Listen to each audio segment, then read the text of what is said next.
नमस्कार, मैं विवेक सिंह। आज पुनः एक दिन के अंतराल के पश्चात आपके समक्ष प्रस्तुत हूँ एक और छोटी सी कहानी लेकर। कहानी वही विक्रम और वेताल वाली है। विक्रम और वेताल के जो रचयिता हैं वो हैं बेताल भट्ट या वेताल भट्ट। ये राजा विक्रमादित्य के नवरत्नों में से एक थे। हमें दरअसल जो इतिहास बताया जाता है उसमें जो नवरत्न बताए जाते हैं वो केवल मुगल काल के बताए जाते हैं, और वास्तव में जो भारत का मूल इतिहास है वो तो हजारों वर्ष पुराना है।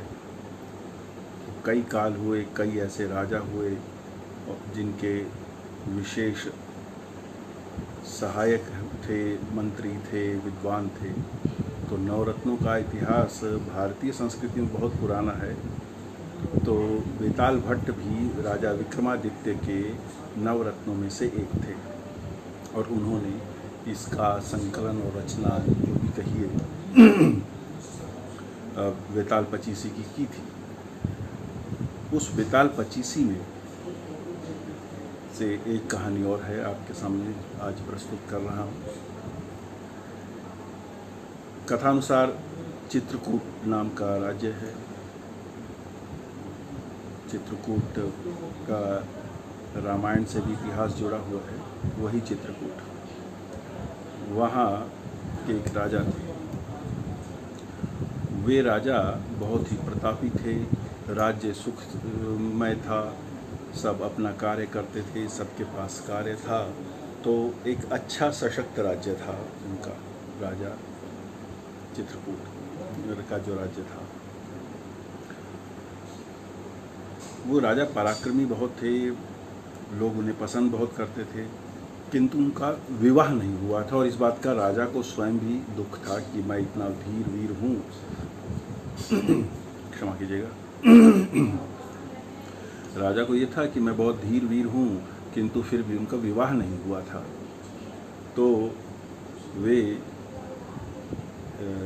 इस बात को लेकर थोड़ा सा व्यथित रहते थे।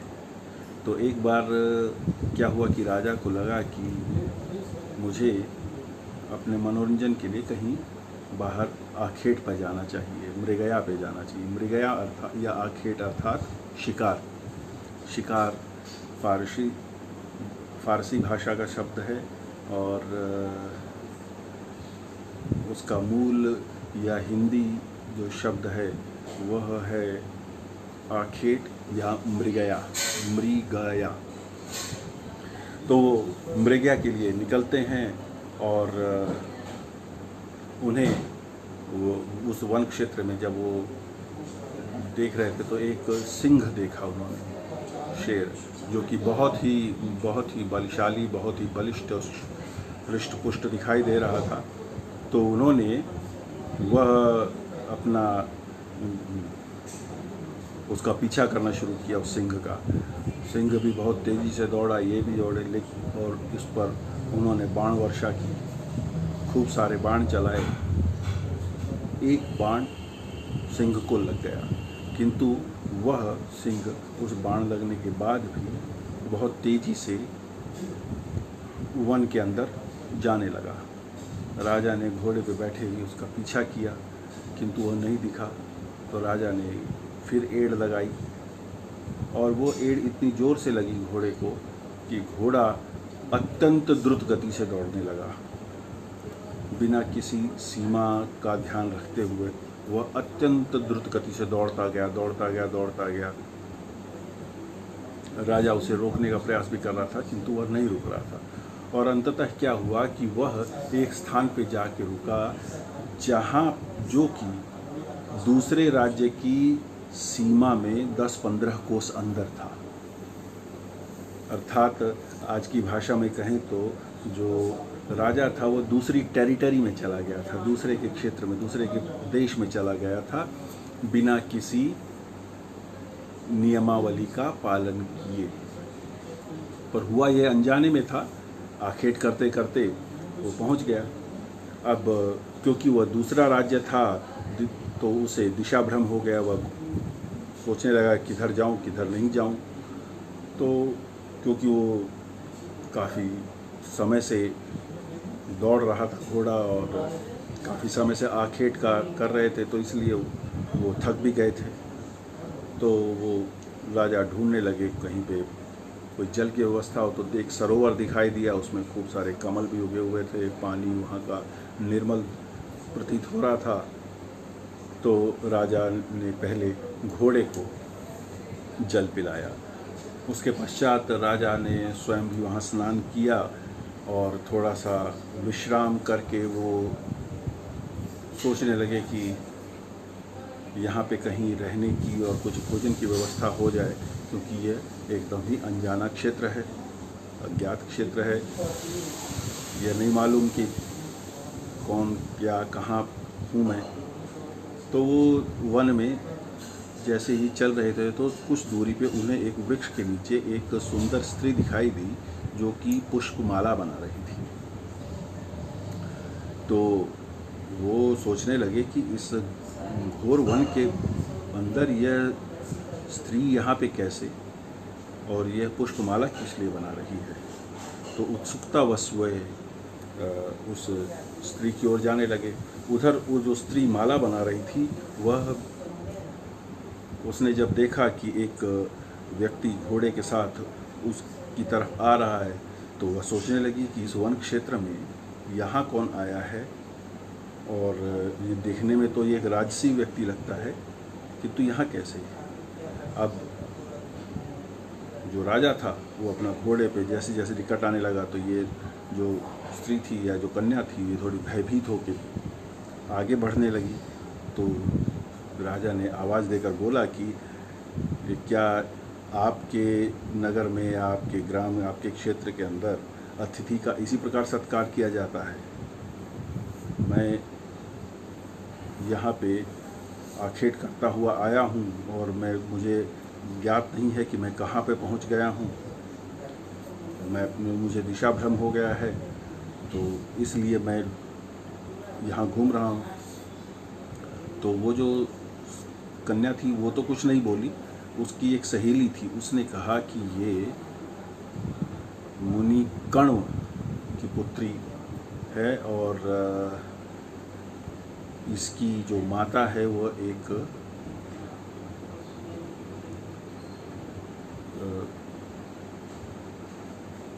बहुत ही प्रख्यात सुंदरी थी, और यहाँ इसी स्थान से थोड़ी ही दूर पर ऋषि का आश्रम है। तो कहा कि आप चलिए, उस आश्रम पे चलिए। तो राजा भी उनके पीछे पीछे उस आश्रम में पहुंचा। आश्रम पे पहुंचने के बाद ऋषि कर्ण से राजा का परिचय हुआ। राजा ने अपना परिचय देते हुए बताया कि मैं चित्रकूट का राजा हूं और ऐसे ऐसे ऐसे आखेट कर रहा था, और आखेट करने के कारण दिशा भ्रम हो गया और मैं यहाँ पहुँच गया हूँ, और सौभाग्यवश मैं आपके आश्रम में पहुँचा हूँ। तो ऋषि ने कहा कि आप कुछ दिन यहाँ विश्राम कीजिए, फिर जाइएगा। तो एक दिन राजा और ऋषि आपस में बैठे हुए बातचीत कर रहे थे। तो राजा को ऋषि ने कहा कि तुम यह आखेट, यह मृगया करते क्यों हो? क्यों अनावश्यक ही जीवों की हत्या करते हो? तुम क्षत्रिय हो, तुम्हारा धर्म है लोगों की प्रताड़ना से रक्षा करना, लोगों की किसी प्रकार के संकट से रक्षा करना, किंतु उसके लिए ये निरीह प्राणी जो हैं, जो जीव जंतु हैं, उनका, मृगों का इत्यादि अन्य जो जीव हैं, उनका आखेट करने का कोई लाभ नहीं है। तो यह मत करो, अपने क्षात्र धर्म का समुचित रूप से पालन करो। तो राजा ने कहा कि आप पहले व्यक्ति हैं जिसने मुझे यह समझाने का प्रयास किया है। आज तक कभी किसी ने इस विषय में मुझसे बात ही नहीं की, न इस तरह मुझे समझाया। तो अब मैं इन बातों का ध्यान रखूँगा। तो फिर उसके बाद राजा ने निर्णय किया कि अब मैं आखेट नहीं करूँगा। अब राजा ने कहा कि मुनिवर, मुझे अब अपने राज्य जाना होगा, किंतु मैं आपसे एक भेंट चाहता हूँ। तो उन्होंने कहा कि क्या चाहिए? तो उन्होंने कहा कि मुनिवर, मैं आपकी कन्या जो है उससे विवाह करना चाहता हूँ, आप अपनी कन्या का विवाह मुझसे कर दें। तो मुनि को लगा कि ठीक है, यह एक राजपुरुष है, एक राजा है, शक्तिशाली है, पराक्रमी है, तो मुझे अपनी कन्या के लिए इससे अच्छा वर कहाँ मिलेगा। तो उसने अपनी कन्या का विवाह उस राजा के साथ कर दिया। तो राजा भी, क्योंकि उस कन्या के सौंदर्य पे पहले भी मुग्ध था, और जब विवाह हो गया तो उसे मन चाही वस्तु प्राप्त हो गई, जो मनवांछित था वह उसे मिल गया, तो वह भी प्रसन्न था। तो मुनि ने, विवाह के पश्चात मुनि ने अपने कुछ लोग साथ में भेजे और स्वयं भी उस राज्य की सीमा तक गए। और उस राज्य की सीमा पर जाने के पश्चात उन्होंने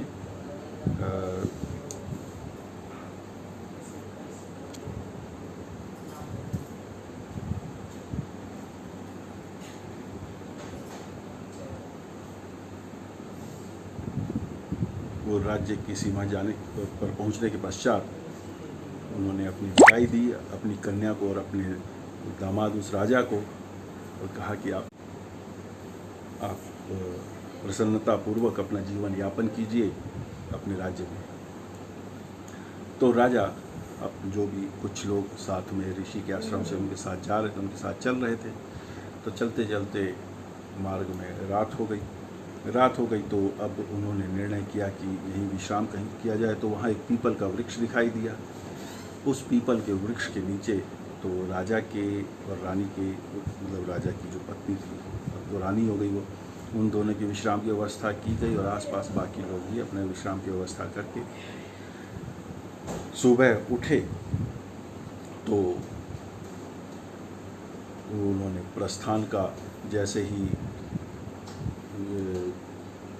कार्यक्रम तय किया कि अब हमें आगे चलना चाहिए, तभी एक अट्टहास करता हुआ बहुत भयानक ब्रह्म राक्षस वहाँ पे प्रकट हुआ। ब्रह्म राक्षस भी एक प्रकार होता है राक्षस का, उसमें न जाते हुए बस इतना समझिए कि एक राक्षस प्रकट हुआ। बहुत ही भयानक था और रक्त पिपासु था, उसको खून पीने की आदत थी। तो उसने कहा कि रुको राजन, जो जिस जगह तुम आज रुके, जिस वृक्ष के नीचे, यह पीपल का वृक्ष मेरा निवास स्थान है, और तुमने वहाँ पे सोने का दुस्साहस किया है सपत्नीक, यह मेरी अवमानना है, मेरा अपमान है, अतः मैं तुम्हारा रक्त पी जाऊंगा। तो राजा ने सहम गया।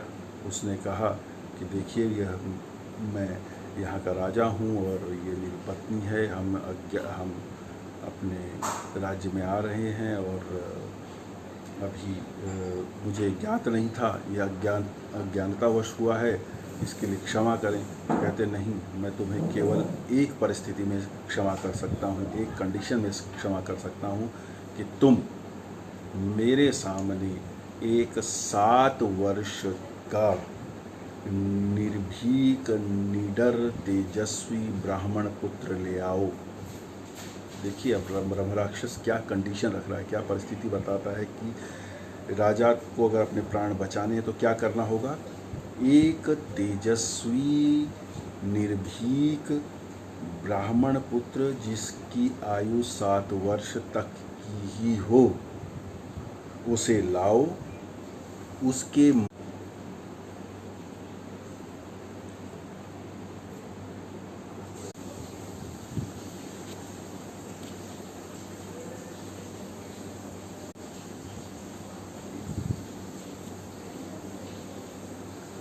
उसके माता पिता स्वयं उसके हाथ और पांव पकड़े रहेंगे और तुम अपनी खड्ग से, अपनी तलवार से उसका गला काट के मुझे बलि चढ़ाओगे और मैं उस रक्त को पीऊँगा। यदि यह स्वीकार्य है तो मैं तुम्हें प्राण मुक्त कर सकूँगा, अन्यथा नहीं, अन्यथा मैं तुम्हारी समस्त प्रजा को तंग कर दूँगा।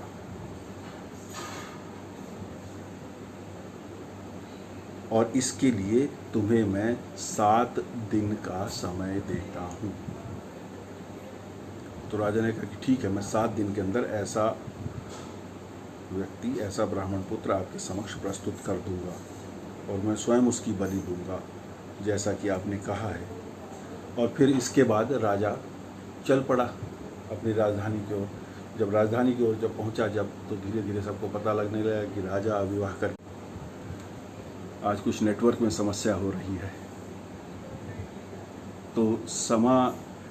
तो क्या हुआ कि जब राजा ब्रह्म राक्षस से उसकी जो कंडीशन थी, उसकी जो शर्त थी, उसकी जो परिस्थिति जो उसने तय की कि अगर आप ऐसा करोगे तो मैं आपको मुक्त करता हूँ, मुझे ब्राह्मण पुत्र चाहिए, तो वो उससे को मैं वादा करके कि मैं 1 सप्ताह में आपको दे दूंगा, वो चलने लगा। मार्ग में लोगों को पता लगने लगा कि राजा विवाह करके आ रहे हैं। राजा विवाह करके आ रहे हैं, तो वो अपना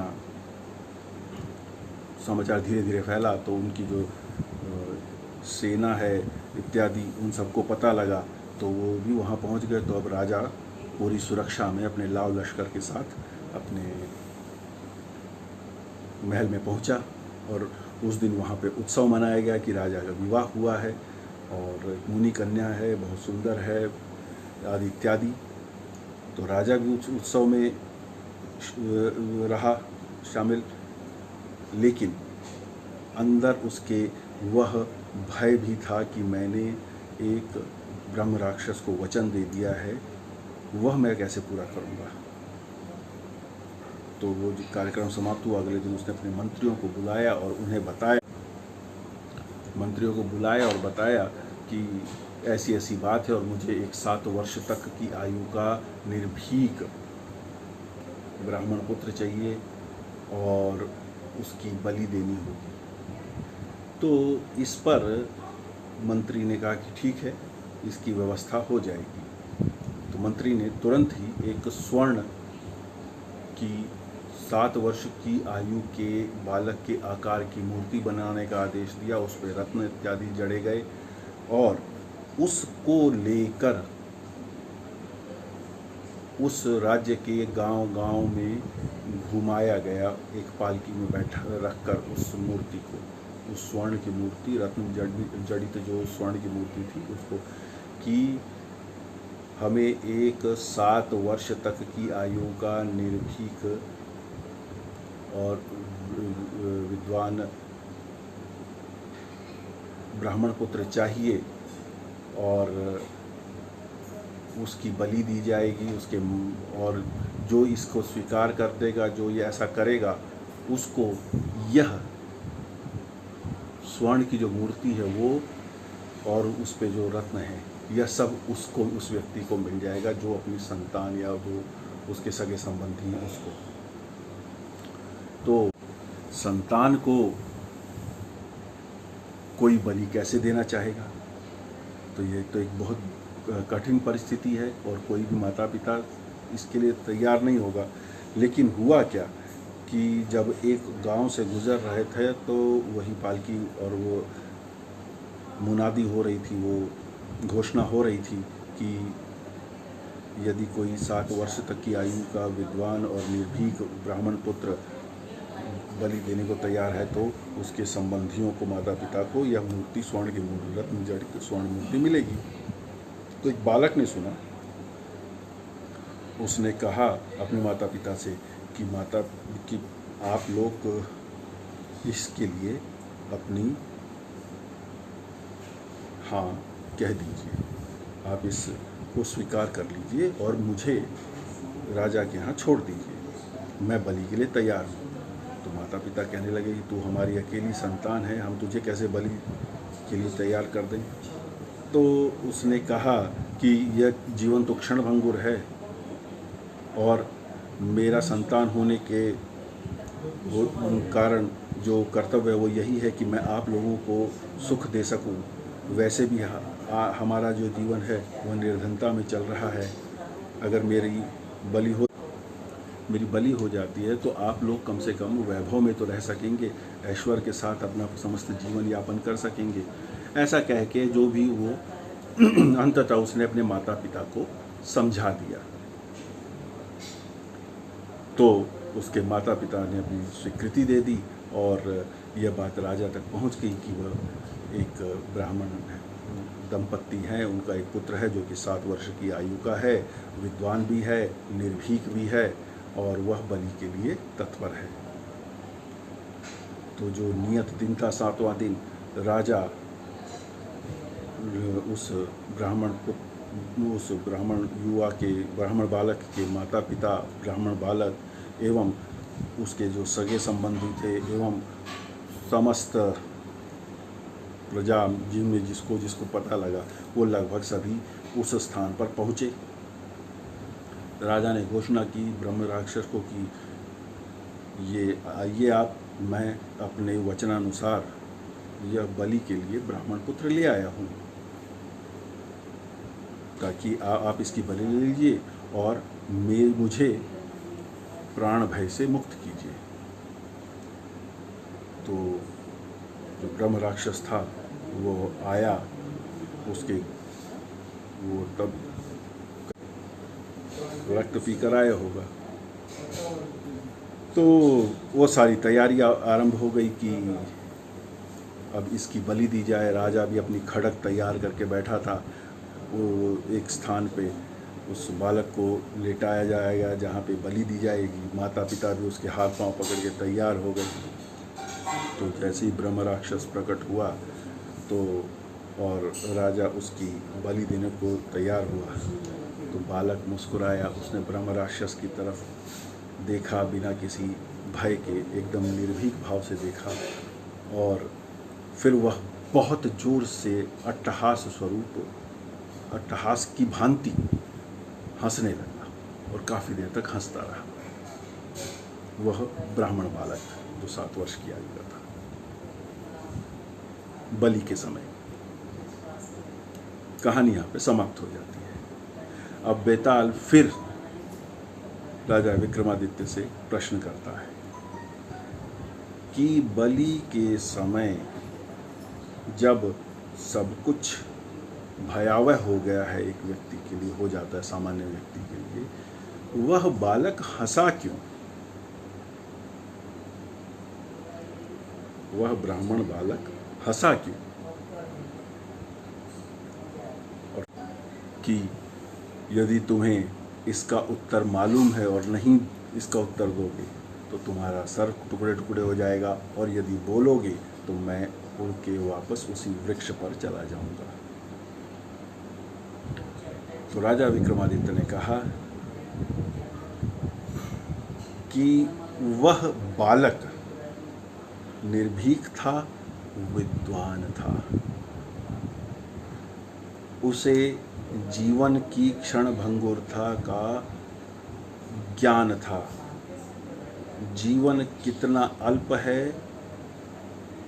इसका उसे ज्ञान था। यह शरीर क्षणभंगुर है, यह उसे ज्ञात था। तो बेताल ने कहा कि इसको थोड़ा विस्तार से बताओ। तो राजा विक्रमादित्य कहने लगे कि देखिए, यदि किसी बालक पर संकट होता है तो वह सबसे पहले अपने माता पिता की शरण में जाता है। यदि माता पिता नहीं उसकी रक्षा कर पाते हैं तो वो उसके साथ, या वो बालक स्वयं या कोई भी व्यक्ति स्वयं अपने सगे संबंधियों के पास जाता है, अपने मित्रों के पास जाता है। और यदि वह भी उसकी सहायता करने में अक्षम में हो तो वह फिर राजा की शरण में जाता है। तो किसी भी व्यक्ति को अपने भय से बचने के लिए जो सामान्य प्रक्रिया है वो यही है कि वह बालक अगर है तो वो पहले माता पिता की शरण में जाता है। माता पिता अगर उस सक्षम नहीं है तो वो फिर जो आसपास का समाज होता है, मित्र सगे संबंधी इत्यादि होते हैं, वह उनकी सहायता मांगता है। वो नहीं सक्षम होते हैं तो फिर प्रजा राजा के पास जाती है अपनी रक्षा के लिए। लेकिन यहाँ पे ठीक विपरीत हो रहा है। राजा जिसके ऊपर दायित्व है अपने पूरे राज्य के लोगों की प्राण की रक्षा करने का, उनके जीवन की रक्षा करने का, वह राजा अपने जीवन की रक्षा के लिए एक 7 वर्ष के बालक की बलि के लिए तत्पर हो गया। अपने प्राण बचाने के लिए सबसे पहले वो अपने प्राण बचाने के लिए सबसे पहले वो व्यय कर रहा है एक स्वर्ण की मूर्ति बनवाने पे। उसको फिर उस पे रत्न जड़वाता है कीमती। इतना बड़ा प्रलोभन उत्पन्न कर रहा है। फिर उसके माता पिता को वो दिया जाता है। दूसरी बात, राजा नहीं कर रहा है, समाज भी नहीं कर रहा है। वो देखने आए हैं कि बलि होगी कैसे। किसी ने भी प्रतिकार करने की कोई कोशिश, प्रतिकार का कोई प्रयास नहीं किया। किसी ने भी प्रश्न पूछने का प्रयास नहीं किया कि राजन, यह तो आपका कर्तव्य है कि आप अपनी प्रजा की रक्षा करें, यह तो आप उलट ही कर रहे हैं कि आप अपनी प्राण रक्षा के लिए एक अबोध बालक की बलि दे रहे हैं। और फिर माता पिता जो jन्म देते हैं वह एक स्वर्ण की मूर्ति के प्रलोभन में अपनी संतान को बलि के लिए जाते हुए भी देख के प्रसन्न हैं। उनको इस बात की प्रसन्नता है कि हाँ, संतान नहीं रही तो क्या हुआ, हमारे पास पर्याप्त प्रचुर मात्रा में धन तो हो जाएगा।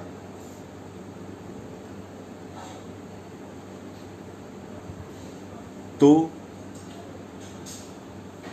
यह कारण था उस बालक के अट्टहास। यह कारण था बालक हंसा क्यों जब उसकी बलि देने के लिए राजा तत्पर हुआ और ब्रह्म राक्षस वो बलि लेने के लिए प्रकट हुआ। उससे वह इसलिए हंसा कि ये सब लोग जिनको मेरे प्राण की रक्षा करनी चाहिए थी, वे अपने प्राण की रक्षा के लिए मुझे बलि दे रहे हैं। लेकिन इससे यह सुनिश्चित नहीं होगा कि आगे किसी के प्राण जाएंगे या नहीं। राक्षस ने अभी इस बात की तो कोई वो गारंटी तो नहीं दी थी कि मैं अब तुमने राजन मुझे बलि देने के लिए लड़का ले आए हो या ब्राह्मण पुत्र ले आए हो तो अब तुम मुक्त हो। तो जहाँ प्रतिकार होना चाहिए था राजा की ओर से, जहाँ से प्रयास होना चाहिए था राजा की ओर से उस व्यक्ति उस ब्रह्म राक्षस के समापन का, उसके विपरीत राजा अपने प्राण बचाने के लिए अपनी प्रजा के एक अबोध बालक की बलि दे रहा था। यह कारण था कि वह विद्वान बालक बलि के समय भी अट्टहास कर रहा था, हंस रहा था राजा और समस्त क्षमा कीजिएगा, वह हंस रहा था राजा और समस्त समाज की दुर्बुद्धि पर, उस डरपोक समाज पे, कायर समाज पे हंस रहा था। तो यह थी आज की कहानी। पुनः कोई और कहानी लेकर आपके समक्ष प्रस्तुत होऊंगा। और मैं विशेष धन्यवाद करना चाहूँगा आमोद जी का, और आज तो नीरज सक्सेना जी भी मुझे देख रहे हैं। यह मेरा महत सौभाग्य है कि मेरी इस कथा वाचन के वे साक्षी हैं। नीरज जी के प्रयास बहुत ही विशेष हैं इस संस्कृति को लेकर, भारतीय संस्कृति को, वैदिक संस्कृति को लेकर। और मैं भी अपनी जो थोड़ी मोड़ी आहुति है उस यज्ञ में देता हूँ। निसंदेह उनके प्रमाण के सामने तो बहुत ही तुच्छ हूँ, लेकिन उन्होंने आज ये मेरा कार्यक्रम, मेरी इस कथा को सुनकर उसमें स्वयं रहकर मेरा मान बढ़ाया है। इसके लिए मैं सहृदय उनका धन्यवाद करता हूँ और पुनः फिर आपके समक्ष प्रस्तुत होऊंगा। नमस्कार। ये कहानी एक बड़ी नगरी का वर्णन करती है। वर्णन क्या है? संदर्भ देती है केवल। एक काल था कि 3 नगरियां बहुत ही विख्यात थी हमारे भारतवर्ष में, इस जम्बू द्वीप के अंदर। पहली थी वैभव के मामले में। वैभव मतलब luxuries, amenities, facilities, grandeur, Splendor, ये होता है वैभव। तो उस वैभव के बारे में, वैभव को लेकर कुछ जो नगरियां थी वो विख्यात थी। उसमें सबसे पहली आती थी भोगवती। भोगवती नागों का नगर माना जाता था और ये आज जिसे हम मगध मानते हैं, मगध जानते हैं, पूर्वी भारत का हिस्सा, वो मगध राज्य के आसपास का क्षेत्र भोगवती था। दूसरा जो वैभव के मामले में प्रसिद्ध था वह नगरी थी अमरावती। इसे देवों का नगर माना जाता था। और उसके बाद जो तीसरी उस क्रम में थी वो उज्जैनी। उज्जैनी को भगवान शिव ने अपना निवास स्थान तय किया था। यह इतना उस नगरी का महात्म्य था, उसका वैभव था। तो ये कहानी उज्जैनी में रहने वाले एक परिवार से संबंध रखती है। एक हरिस्वामी नाम का ब्राह्मण था। वो उज्जैनी के राजा का मंत्री था। अब वो मंत्री था हरिस्वामी और ब्राह्मण था, तो अवश्य ही विद्वान भी रहा होगा, बुद्धिमान भी रहा होगा। उसकी एक संतान हुई देवस्वामी। देवस्वामी को उसने शास्त्रों का अध्ययन कराया, उसे पढ़ाया लिखाया, बड़ा किया। देवस्वामी ज्ञानी तो बहुत हो गया, किंतु क्योंकि वो मंत्री पुत्र था तो उसके अंदर कई कुसंस्कार भी उत्पन्न हो गए, कई विकार उसके चरित्र में आ गए। वह हर तरह की नकारात्मकता का सेवन करने का आदी हो गया, जुए इत्यादि खेलने लगा। तो एक बार क्या हुआ कि देवस्वामी एक जुआ घर में गया और वहाँ पे वह जुआ खेलने लगा। खेलते खेलते हुआ क्या कि एक सीमा तक वो जीत रहा था, उसके बाद उसने हारना आरंभ कर दिया। वो हारता गया, इतना हारता गया कि पहले उसका धन गया, फिर उसके शरीर पर जो आभूषण थे वो दांव पे लगे, उसके बाद उसके शरीर पर जो वस्त्र थे वह भी दांव पर लगे। उसने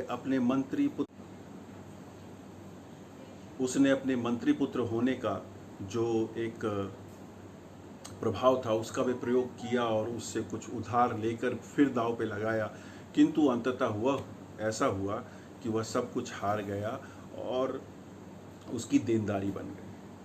तो जुए घर का जो स्वामी था, जो उसका मालिक था उस जगह का, वह धन की मांग करने लगा। अब देवस्वामी के पास कुछ नहीं था, तो अब जो ऐसी जगहों के मालिक होते हैं, उनके स्वामी होते हैं, वो बहुत निष्ठुर, निर्दयी और बेबाक होते हैं। तो उन्होंने देवस्वामी की, उसने मतलब अपने आदमियों से कह के देवस्वामी की बहुत अच्छी पिटाई करा दी, बहुत बुरी तरह कि वह लगभग मृत प्राय हो गया। अब बेहोश हो गया। एक दिन तक उसी स्थान पर, उसी जो भी वो जुआ घर था उसके किसी एक किनारे पर उसके शरीर को छोड़ा हुआ था, वह बेहोश पड़ा रहा। तो अगले दिन जब जुआ घर के स्वामी ने देखा कि वो शरीर वो यहीं पड़ा हुआ है, तो उसने अन्य जुआरियों से कहा कि यह लगता है मर गया है, इसे पास में कहीं पे किसी कुएं के अंदर गिरा दो। तो जो जुआरी थे उन्होंने उसका कहना माना और उठाकर उसे ले जाने लगे। रास्ते में वो सोचने लगे कि इसे कुएं में क्या गिराना, ये तो ऐसे ही मरा पड़ा है। तो वैसे ही किसी झाड़ झंखाड़ के अंदर उसके शरीर को वो छोड़कर वापस आ गए और बोल दिया कि हाँ, हमने उसे कुएं में गिरा दिया है। अब देवस्वामी का शरीर वहाँ पड़ा रहा, वो बेहोश था, अभी मरा नहीं था। तो उसे एक दिन सुबह हुई, अब वो एक दिन बाद हुई, 2 दिन बाद हुई, तो सुबह हुई तो उसे होश आया और उसने अपने आप को घने वृक्षों के बीच में एक देवालय के सामने पाया। एक मंदिर था शिव जी का, उसके सामने उसे पाया, उसने अपने आप को पाया। तो अब शरीर पर कोई वस्त्र नहीं, मार इतनी खाई हुई कि वो बेहोश पड़ा था, न जाने कितने दिनों से शरीर के अंदर न जल गया न भोजन गया।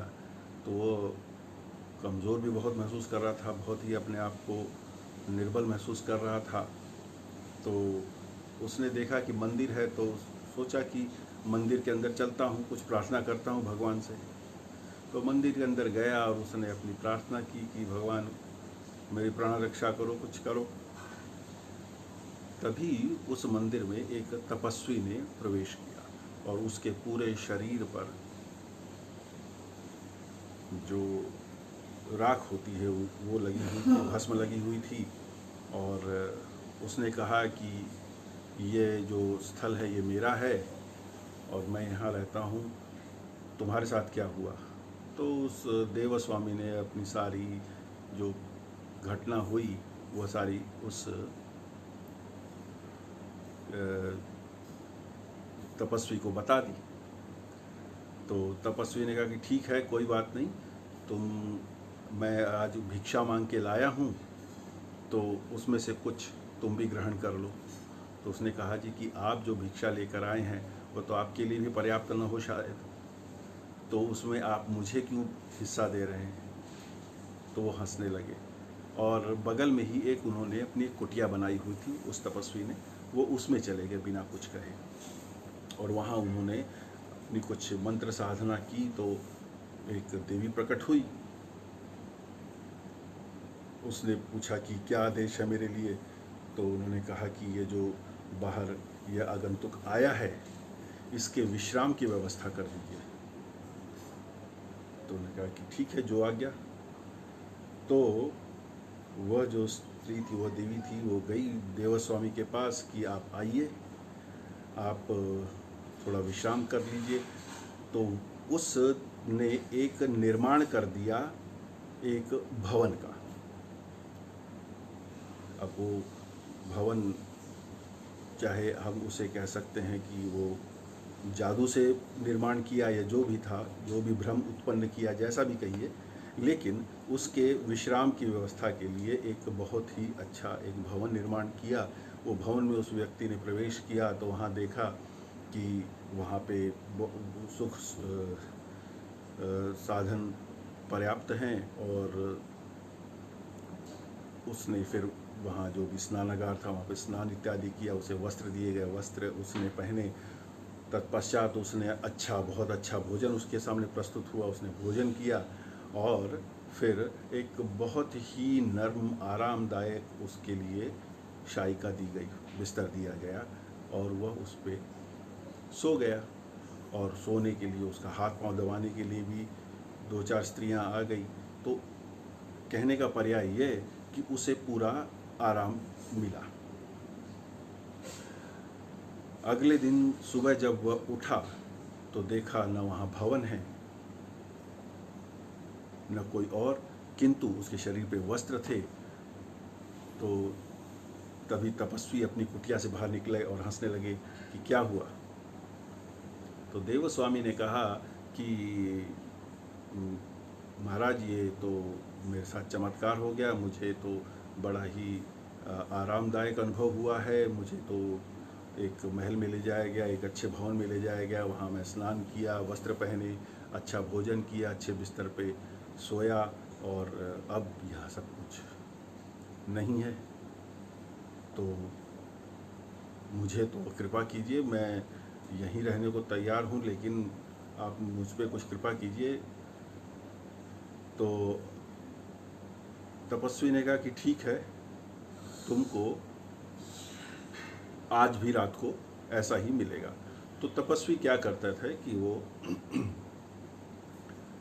रात को उसी तरह एक आदेश करते थे अपनी विद्या के आधार पर एक देवी को, और वो एक भवन का निर्माण कर देती थी। रात अपना वो भोजन करता और सुख से रहने लगा। तो उस देवस्वामी के मन में इच्छा हुई कि यह विद्या मैं क्यों ना सीख लूं।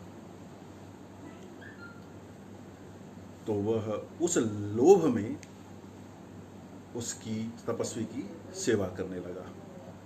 और एक दिन जब तपस्वी को एक प्रसन्न मुद्रा में देखा, तब उसने निवेदन किया कि स्वामी जी या गुरु जी, आप मुझे यह विद्या क्यों नहीं सिखाते हैं, मैं यह विद्या सीखना चाहता हूँ। तो गुरु ने कहा कि तुम सीखना क्यों चाहते हो। कि देखिए, जैसे आपने सीखा है उसी प्रकार मैं भी चाहता हूँ कि मैं भी ये विद्या सीखूँ, जो वैभव इत्यादि जो मिलता है, जो सुख मिलता है, उसका मुझे भी आनंद मिले और मैं स्वयं ये सब कर सकूं, आदि इत्यादि। उसने जो भी अपना तर्क दिया, तो उसने कहा कि ये जो विद्या है ये बहुत कठिन है, और इसमें आपको बहुत ही विश्वास के साथ अंदर इसकी साधना करनी पड़ती है, बहुत दृढ़ निश्चय के साथ। क्योंकि जब इस साधना की जाती है तो कई प्रकार के भ्रम उत्पन्न होते हैं। पहली बात तो यह है कि साधना जल के अंदर की जाती है, और जब ये साधना की जाती है तो भ्रम उत्पन्न होता है, इस जन्म की विस्मृति हो जाती है। आपको लगता है कि आपका पुनः जन्म हो रहा है, आप बड़े हो रहे हैं, आपका परिवार है, माता पिता है, फिर आपका विवाह हो रहा है, आपकी संतानें होती हैं, संतानों के साथ वैचारिक मतभेद इत्यादि, ये सब कुछ अनुभव होता है। तो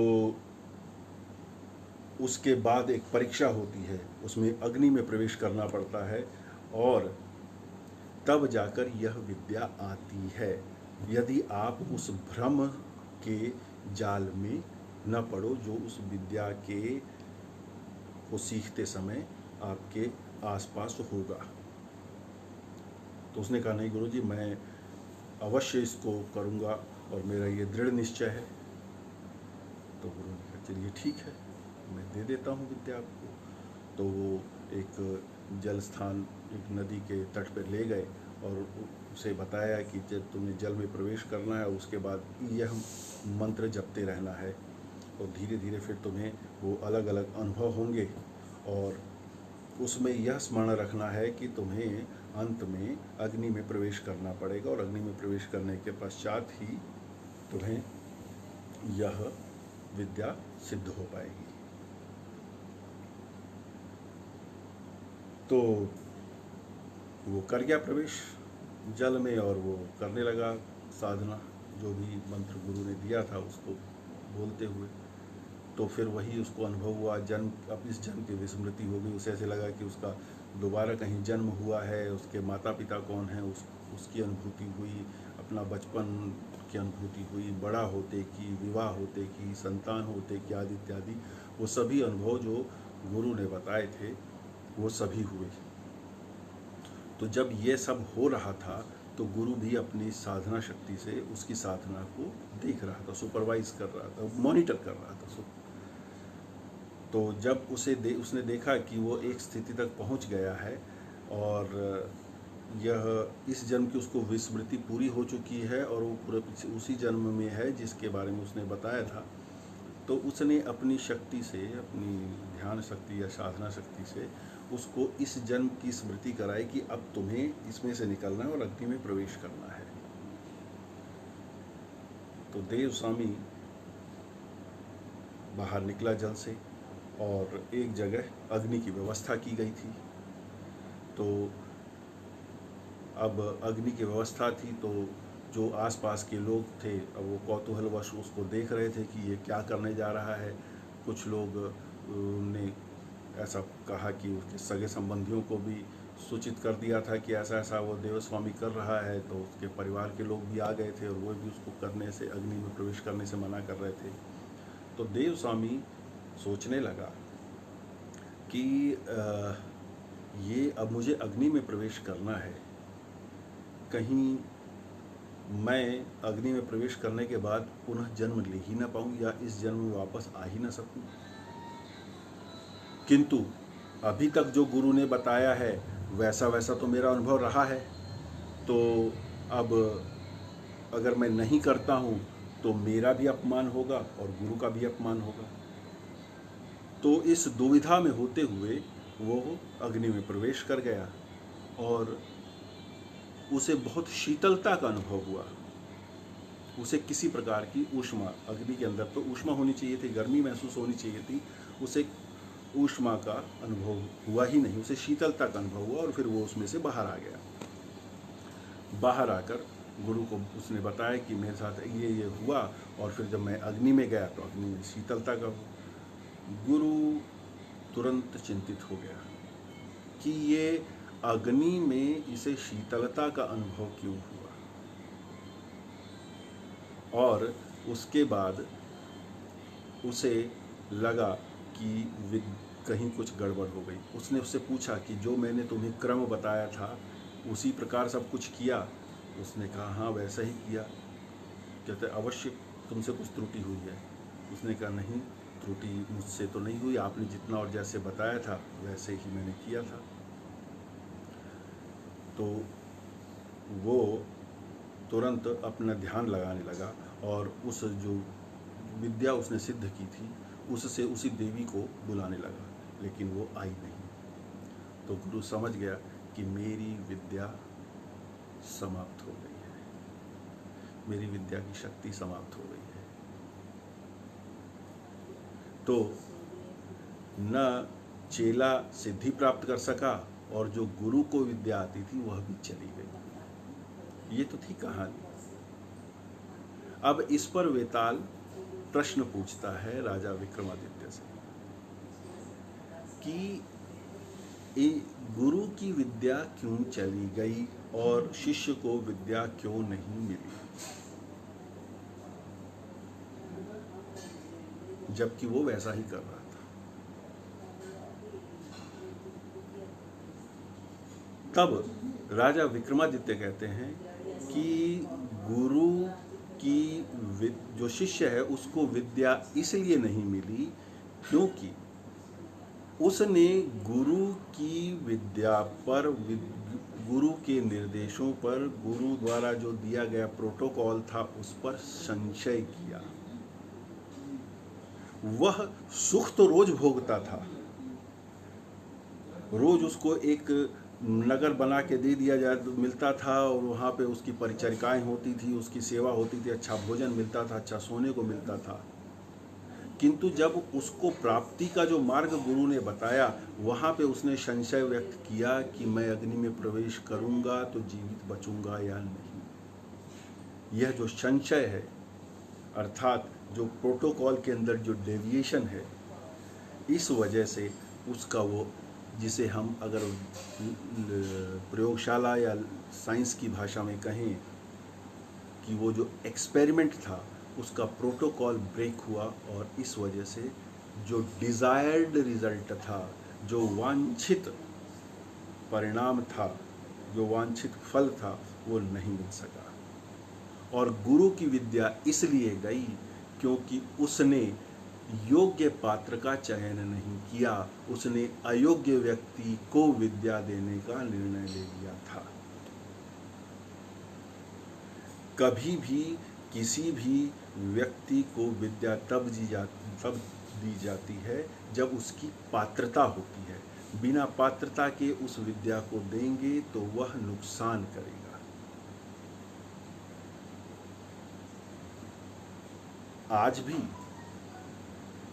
इस ये जो कहीं पे भी प्रवेश करना होता है तो प्रवेश परीक्षाएं होती हैं, चाहे वो MBA की, चाहे इंजीनियरिंग की है, चाहे मेडिकल की है। वो क्या है? पात्रता की परीक्षाएं हैं। यह व्यक्ति इंजीनियर बनने योग्य है या नहीं, यह डॉक्टर बनने योग्य है या नहीं, ये मैनेजर बनने योग्य, इसका मानसिक जो विचार है या मानसिक विकास है वो ये एक अच्छा मैनेजर, एक अच्छा प्रबंधक, एक अच्छा पथ प्रदर्शक बनने योग्य है या नहीं, इसका आकलन किए बिना आज भी प्रवेश नहीं होता है। ये आकलन आवश्यक होता है। वो ठीक है कि आकलन कितना सही है या नहीं है वो एक अलग विषय हो सकता है, पर आकलन आवश्यक है कि इसकी योग्यता कितनी है। जो शिष्य आया था वो ये देख रहा था, जिस गुरु के पास यह विद्या थी वह गुरु कुटिया में रहता था, लेकिन इसे लोभ था कि मैं उस विलासिता देने वाले महल में रहूं, उस विलासिता देने वाले भवन में रहूं। तो सबसे बड़ी बात तो यही अयोग्यता थी उसकी, किंतु वह गुरु इस अयोग्यता को नहीं पहचान सका। उसके पास विद्या थी किंतु वह फिर भी कुटिया में रहता था, भस्म लगा के रहता था। चाहता तो वह भी उस विद्या के माध्यम से बहुत वैभव से रह सकता था, किंतु वह तब भी भिक्षा पर अपना जीवन यापन कर रहा था, जबकि उसके पास एक ऐसी विद्या थी जिससे वह सुखपूर्वक आराम से हमेशा रह सकता था, उसे कुछ करने की आवश्यकता नहीं थी। किंतु यह बात वह गुरु, वह तपस्वी शिष्य के संदर्भ में नहीं सोच पाया। यह उसकी अदूरदर्शिता थी, और उस अदूरदर्शिता के कारण उसने अपनी विद्या एक ऐसे व्यक्ति को देने का प्रयास किया जो उसके लिए सर्वथा अयोग्य था। और उस अयोग्यता के कारण न केवल वो शिष्य वंचित रहा, अपितु जो गुरु था उसकी भी जो कमाई थी, उसका भी जो तप था, वह भी समाप्त हो गया। इसीलिए हमेशा विद्या या दान पात्र को दिया जाता है। पात्र मतलब सुपात्र को, एलिजिबल को। कभी भी नॉलेज इनएलिजिबल को नहीं देना चाहिए। एक हिंदी में कहावत है, बंदर के हाथ में उस तरह नहीं देना चाहिए। उस तरह क्या होता है? जो क्षौर कर्म, दाढ़ी बढ़ाने के लिए, शेव बनाने के लिए जो नाई बार इस्तेमाल करता है, उधर ब्लेड लगा होता है और एक हैंडल होता है, उससे वो छीलता है बालों को, उसको उस तरह कहते हैं। उस तरह बंदर के हाथ में दे देंगे तो क्या होगा? बंदर तो किसी न किसी का गला काट देगा और जेल में नाई जाएगा। जिसका उस तरह है उसका मालिक जाएगा। यही इस कहानी का सार है कि आप एक गुरु को अपनी कोई भी विद्या देनी है तो उसकी पहले योग्यता को परखना आवश्यक है। अरे परिवार में भी हम उत्तराधिकारी योग्यता के आधार पर ही तय करते हैं। तो ये गुरु भूल गया था, इस कारण उसकी विद्या भी जाती रही, और शिष्य तो लोभवश ही कर रहा था, और लोभ के साथ साथ उसके मन में संशय था। जबकि रोज उस सुख को भोग रहा है, गुरु ने सब कुछ बताया था, उसके बावजूद उसने संशय किया कि क्या ऐसा होगा। तो ये जो संशय था, इसने जिसे हम कहेंगे प्रोटोकॉल ऑफ एक्सपेरिमेंट तोड़ दिया, और वो टूटते ही एक्सपेरिमेंट का रिजल्ट नहीं आएगा। यही इस कहानी का सार था। अब ये कथा समाप्त होती है, आपसे पुनः मिलूंगा। तब तक के लिए नमस्कार।